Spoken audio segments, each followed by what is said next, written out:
ট্ৰাম্পে ভাৰতক পেলাইছে অস্বস্তিত।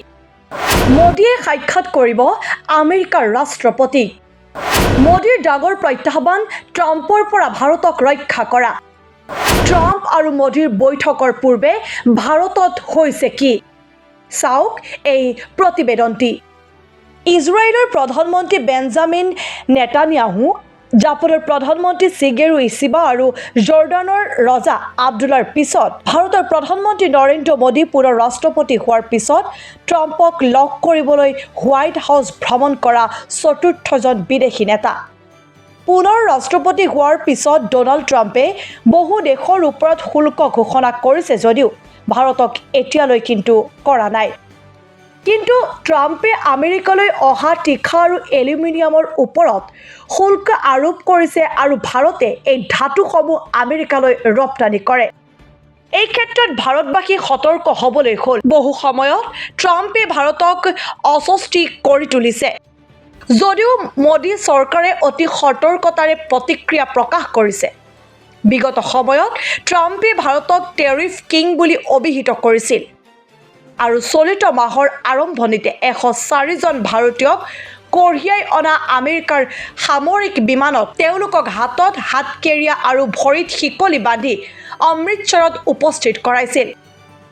ভাৰতৰ সৈতে ট্ৰাম্পৰ অভিযোগ কেৱল অবৈধ অনুপ্ৰৱেশকাৰীৰ কথাই নহয়, অৰ্থনৈতিক ক্ষেত্ৰতো গুৰুতৰ মতানৈক্যৰ সৃষ্টি হৈছে ভাৰতৰ লগত। তাৰ পাছতো মোদী আমেৰিকা ভ্ৰমণ কিমান গ্ৰহণযোগ্য পৰৱৰ্তী সময়ত বিবেচিত হ'ব। ট্ৰাম্পে নিবিচাৰে যে ভাৰতৰ আমেৰিকাৰ সৈতে বাণিজ্যিক উদ্ধৃত হওক। যেতিয়া এখন দেশে আমদানি কৰাতকৈ অধিক মূল্যৰ সামগ্ৰী আৰু সেৱা ৰপ্তানি কৰে তেতিয়া এনে পৰিস্থিতিক বাণিজ্যিক উদ্ধৃত বুলি কোৱা হয়। যি সময়ত ভাৰতৰ অৰ্থনীতি বিগত দুবছৰৰ ভিতৰত আটাইতকৈ লেহেমীয়া গতিৰে বৃদ্ধি পাইছে, সেই সময়ত ট্ৰাম্পে ভাৰতক লৈ এনে আচৰণ কৰিছে।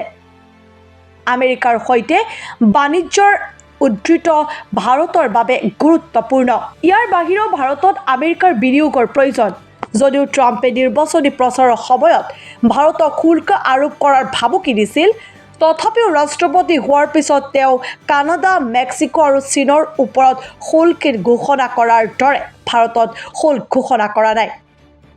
আনকি আমেৰিকালৈ যোৱাৰ পূৰ্বেও নৰেন্দ্ৰ মোদীয়ে কেইবাটাও পদক্ষেপ গ্ৰহণ কৰিছিল যি এই ভ্ৰমণৰ বাবে ভূমি প্ৰস্তুত কৰা যেনহে লাগিল।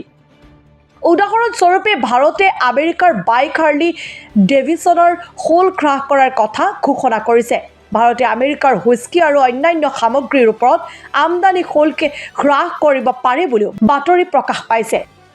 আমেৰিকাই নথিপত্ৰবিহীন ভাৰতীয় শ্ৰমিকক পঠোৱা পদ্ধতিক বিৰোধী দলসমূহে ভাৰতক কৰা অপমান বুলি অভিহিত কৰিছিল। কিন্তু এই সমালোচনাৰ প্ৰতি মোদী চৰকাৰেও যথেষ্ট ধৈৰ্যৰে প্ৰত্যুত্তৰ দিছিল। ভাৰতে সাধাৰণতে কোনো দেশক ৰাজহুৱাভাৱে সমালোচনা নকৰে। ভাৰতৰ কৌশল হৈছে যে ৰাজহুৱা সমালোচনাই সমস্যাটো সমাধান কৰাতকৈ জটিলহে কৰি তুলিব। মোদীৰ বাবে আটাইতকৈ ডাঙৰ প্ৰত্যাহ্বান হৈছে যে ট্ৰাম্পে ভাৰতৰ স্বাৰ্থৰ ক্ষতি কৰাৰ পৰা কেনেকৈ ৰক্ষা কৰিব। সেইবাবে ট্ৰাম্পৰ মনোভাৱক লৈ ভাৰত নিৰ্বিকাৰ নহয়। যোৱা বছৰ ভাৰতৰ সৈতে আমেৰিকাৰ বাণিজ্যিক ঘাটি আছিল $45 বিলিয়ন। কিন্তু এনে নহয় যে ভাৰতৰ সৈতে আমেৰিকাৰ আটাইতকৈ বেছি বাণিজ্যিক ঘাটি আছিল। এই বিষয়ত আমেৰিকাৰ বাবে ভাৰত 11 নম্বৰ স্থানত আছে। 27 জানুৱাৰীত ৰাষ্ট্ৰপতি ট্ৰাম্প আৰু প্ৰধানমন্ত্ৰী মোদীৰ মাজত ফোনত বাৰ্তালাপ হৈছিল। এই কথা বতৰাৰ সময়তে ট্ৰাম্পে প্ৰধানমন্ত্ৰী মোদীক হোৱাইট হাউচলৈ আমন্ত্ৰণ জনাইছিল। কথা বতৰাৰ সময়ত ট্ৰাম্পে কৈছিল যে ভাৰতে আমেৰিকাৰ পৰা অধিক প্ৰতিৰক্ষা সঁজুলি ক্ৰয় কৰিব লাগে, লগতে দ্বিপাক্ষিক বাণিজ্যৰ মাজত ভাৰসাম্য ৰক্ষা কৰিবলৈ কৈছিল। শেহতীয়াকৈ দিল্লীত অনুষ্ঠিত এক অনুষ্ঠানত ভাৰতৰ বৈদেশিক মন্ত্ৰী এছ জয়শংকৰে ট্ৰাম্পক আমেৰিকাৰ জাতীয়তাবাদী বুলি অভিহিত কৰিছিল। মোদীৰ নীতিসমূহে জাতীয়তাবাদৰ সেই দিশটো গুৰুত্ব আৰোপ কৰিছে যিয়ে বিদেশী নিৰ্ভৰশীলতা হ্ৰাস কৰে। ট্ৰাম্পে বিচাৰে ভাৰতে আমেৰিকাৰ পৰা যিমান পাৰি সিমান প্ৰতিৰক্ষা সঁজুলি ক্ৰয় কৰক, আনহাতে মোদীয়ে বিচাৰে ভাৰতে নিজেই প্ৰতিৰক্ষা সঁজুলি নিৰ্মাণ কৰক। এনে পৰিস্থিতিত দুয়োৰে নীতিৰ মাজত সংঘৰ্ষ হয়।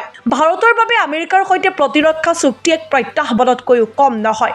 ট্ৰাম্পে বিচাৰে যে ভাৰতে আমেৰিকাৰ অস্ত্ৰ ক্ৰয় কৰক, ভাৰততো উৎপাদন সম্পৰ্কে আলোচনা হ'ব পাৰে।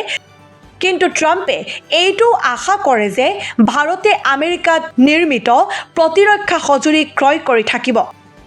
কিন্তু বহু বিশ্লেষকৰ মতে ট্ৰাম্পক সন্তুষ্ট কৰাটো ইমান সহজ নহয় আৰু ইয়াৰ কোনো অন্ত নাই। এনেধৰণৰ দুমোজত মোদী আৰু ট্ৰাম্পৰ বৈঠকত কি আলোচনা হয় সেইটোহে হ'ব বিচাৰ্য বিষয়। নিউজ ডেস্ক ৰিপৰ্ট, দি ক্ৰছ কাৰেণ্ট।